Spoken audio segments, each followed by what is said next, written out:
started the last session by talking about why that 97% of your marketing is ineffective. 97% of your marketing. And by the way, that includes your brochures, your websites, your internet advertising, your flyers, your posters, your radio, television ads, your print ads, you name it, billboards, outdoor advertising. It's not just advertising. It's all of your marketing. And so here are the 7 reasons why and what to do about it. So I'm going to dig right in, and number 1 is trying to be all things to all people. Those days are over. So, like I said before, we filter out anything that doesn't directly appeal to us. So you must narrow your focus as a community. Narrow your focus. You cannot market everything you have. You have to market what's different. And so, avoid these words and phrases.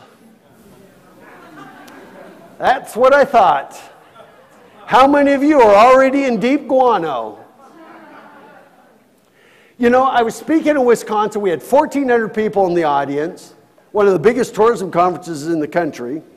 And a woman jumped up while I was doing this list, and she started waving her hands. I stopped everything. Yes, ma'am. She goes, Roger, I think we're using all of those.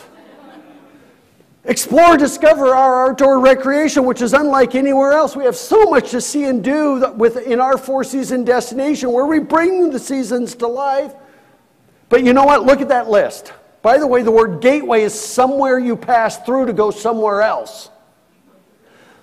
Could that list apply to any city or town in Georgia or Florida or Tennessee or any state around you? That's the problem. You know, as a matter of fact, this is my assistant, Becky. I've been preaching this for so long that we finally made a poster called Jettison the Generic.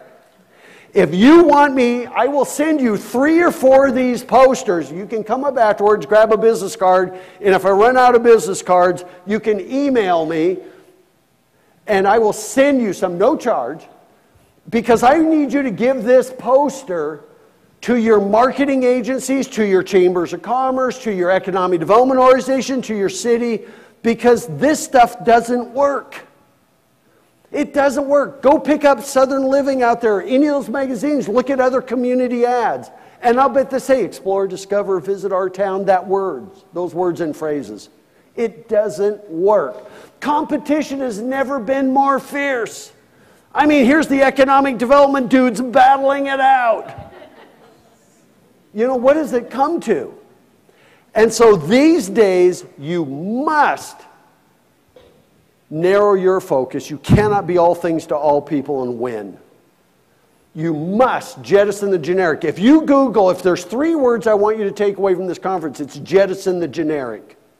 If you Google jettison the generic, you're going to see like 3 pages of me there. But here's the point. I'm going to read something to you. Discover the wide open spaces, gracious people, and picturesque landscapes that characterizes Viola just 2 hours from you. So now, I want you to imagine a little town. You may say, what do you mean that's 2 hours from me? If there's a little, just imagine that there is. Imagine this town is 2 hours from you.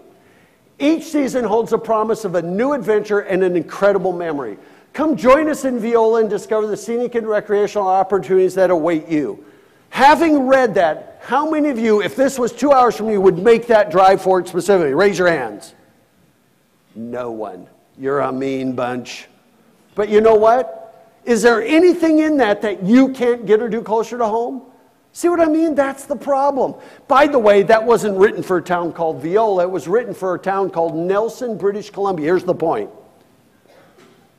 If I go to your brochures, I go to your website, I look at your visitor's guide, and I can take out the name of your community and plug in somebody else's and it still rings true, you just lost a sale.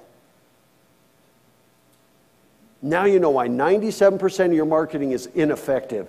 You must jettison the generic.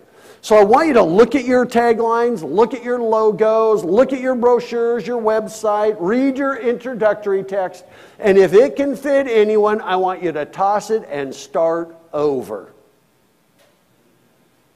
So, You know, I always say if this was easy, everyone would be doing it.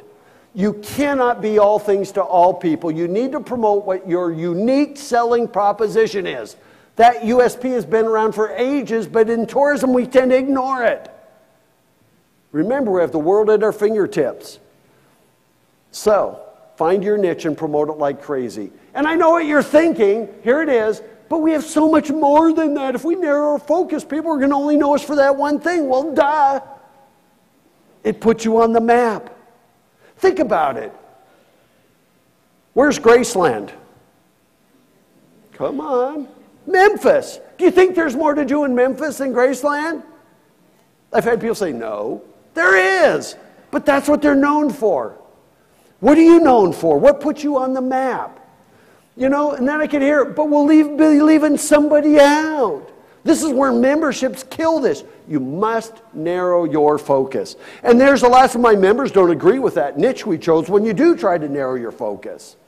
There's no excuses. You must jettison the generic. So, the narrower your focus, the stronger your success will be. You know what? Even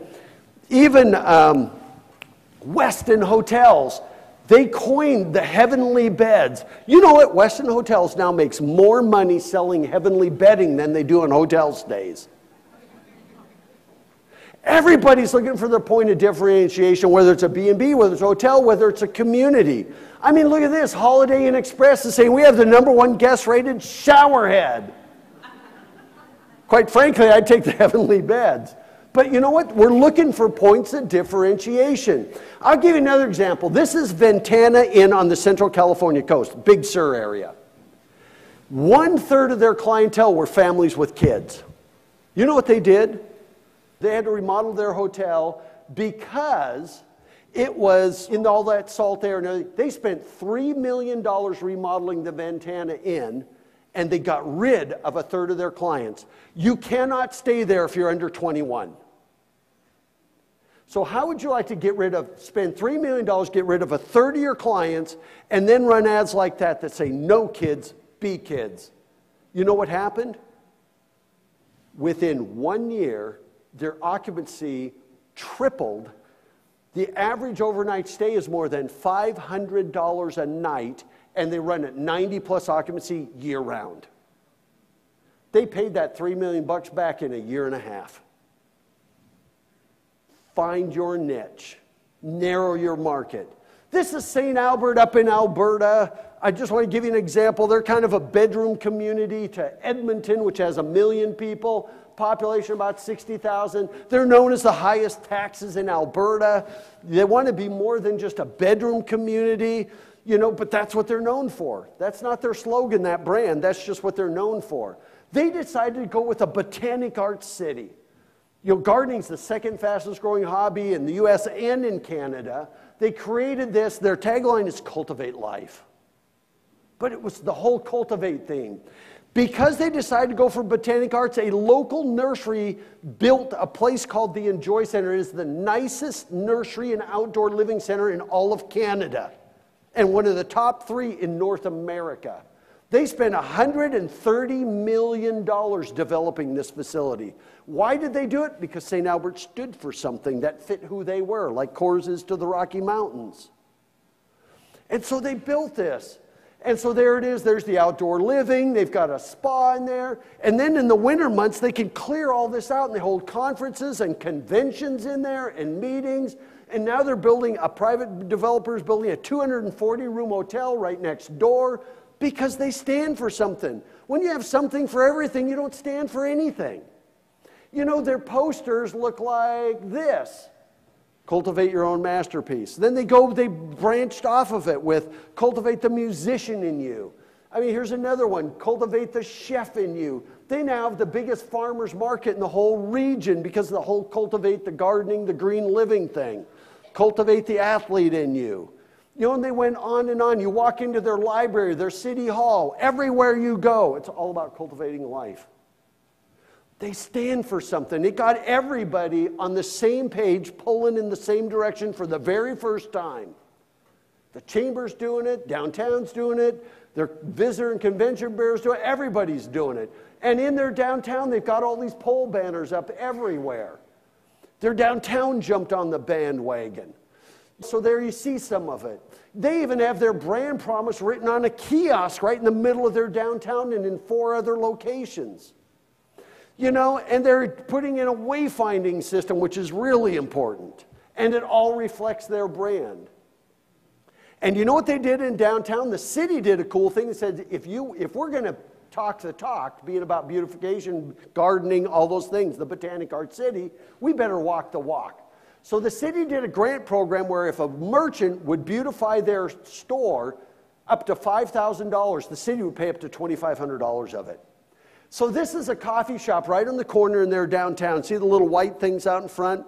The owner actually changed the name, and then he did that. He took the city up on the grant. That's it before. This is it after. His retail sales went up by 400%. You know what the mayor told me? I can't ever get a seat in there. He's so packed. 400%. Then restaurants started jumping on it. Then they started winning national awards. They even went out to the entry to St. Albert, and it used to look like this, and now it looks like this. I'll give you one more. Narrow your focus. League City in Texas. It's right next to Houston. You know, they were looking for medical research. By the way, they have the highest number of scientists per capita than any place in the United States. Why? They're right next to NASA. But NASA's being gutted by the sequester and all these other budget cuts. So they decided we're going to go for medical research. We want software development. We want professional services that now commute into Houston to actually stay in League City. They're looking for creative services. They want younger people. And so they ran ads like this, typical day at the office, League City style. They created their own style. You know, here you go. Here's another one, corporate attire, League City style. Notice he's wearing a white shirt, tie, and then shorts and flip-flops. You know, here's another one, lunch break, League City style. You can guess who they're aiming at. And here it is, conference attire, League City style. So no more business casual. They do, look at this, they do team building, League City style. It works. So they did a whole bunch of these all around this brand, and all of a sudden people wanted to live there. They now have the second highest rated school district in all of Texas. The average age is going down. They got creative Class A office space. That means there's no fluorescent lights. It's concrete floors. You know, like you'd find at Facebook or Google. They have loft apartments. They have downtown development. Is going like crazy. They're putting in a 200-mile trail system. I mean, on and on and on, and it's all working. So, you know, there it is. All this stuff is now coming. And you know what? It took them only 2 years. And the tourism is following. And so that's the power of narrowing your focus. So what is it that sets you apart from everyone else? To win, you must jettison the generic. So, something for everyone will result in mediocrity and ultimate failure. And by the way, memberships can kill your marketing and branding efforts. So, something to keep in mind. Narrow your focus. I love this. If your brand, that one thing that sets you apart, stands for everything, then you stand for nothing. So, once again, tell them once, tell them twice, tell them again. I don't want you to ever forget these words. Look at what you're doing. Take a look at this little video from Zeeland, Michigan. We live in Zeeland. My husband's a part owner of a local business. The neighborhood, it's a close-knit community with historical homes and a short walk to the downtown, which we enjoy. The neighbors that look out for one another, the small hometown feel that Zeeland enjoys, and the merchants that all know you when you come in the door. A lot of times we like to ride our bikes as a family, walk downtown. We enjoy going to the parks, playing in the backyard with some of the other neighborhood children. Our kids especially love the Zeeland Bakery because they like the cookies. It's a great community to raise a family and to spend time in. Now, first of all, I think they filmed that the wrong time of year. I didn't have a whole lot of desire to ride bikes as a family or go play in the backyard. But look at, this is her pitch. And by the way, you know, if this was 2 hours from you, how many of you would go there because of that? Oh boy, you are mean. There's what she said: close-knit community, historical homes, small hometown feel, short walk to downtown, neighbors look out for one another. Look at the list. You're going down the list. This is everything she said there. There it is, playing in the backyard. And you know what? You might not have the Zeeland Bakery, but you probably got a little shop that kids just love. And here's the problem. You know, great family, great community, raise a family. Could this be any community in Georgia? And you wonder why 97% of your marketing is ineffective. And look at this one they did for economic development. Take a look. We love Zeeland. It's a great community, a great connection for us. The smallness, the closeness, a great school system. There's a lot happening here. We've had customers from Europe wouldn't give us the time of day for 2 or 3 years, and they come in with 3 or 4, 5 people. Everything changes because of the excitement. They can feel our excitement, the community excitement. Feel the zeal, the new slogan is a great thing. Is feel the energy. And I think that energy and optimism, zeal, spirit is the right way to face the future. I always agree with Brett. So you never agree with me. So does it make you want to go there? And now here's what they said. We love Zeeland. Of course, we all love our community. It's a great community, smallness, closeness. I mean, you can just see this list. And this is really important for you in the rural communities. I mean, look at that. Feel the zeal. Could that be anybody in Georgia or Michigan or anywhere? That's the problem. So look at this. I can't give you a surefire formula for success, but I can give you a formula for failure. Try to please everybody all the time. That was Herbert Bayard Swope, the first recipient of the Pulitzer Prize. So you must narrow your focus if you hope to compete and win.